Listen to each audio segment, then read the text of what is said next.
కేసీఆర్ గారి హృదయంలో ఒక ప్రత్యేకమైన స్థానం. మనం తెలంగాణ ఉద్యమంలో బాధపడేటోళ్ళం. పల్లె పల్లెన పల్లేరు మొలిసే తెలంగాణలోన మన పాలమూరులోన అని బాధపడినటువంటి అనేక సందర్భాలు ఉన్నాయి.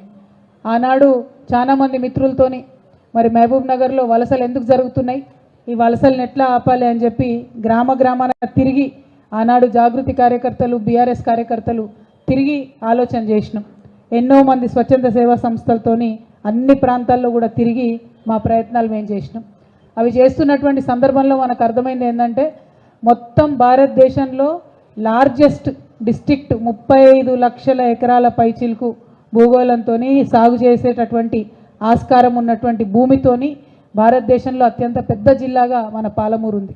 ఇంత పెద్ద జిల్లా ఉండి పక్కకే కృష్ణానది ఉండి ఎక్కడా కూడా మనకు పంటలు పండక మహబూబ్ నగర్లో చాలామంది భూములు ఉన్నోళ్ళు కూడా ఇడిచిపెట్టుకొని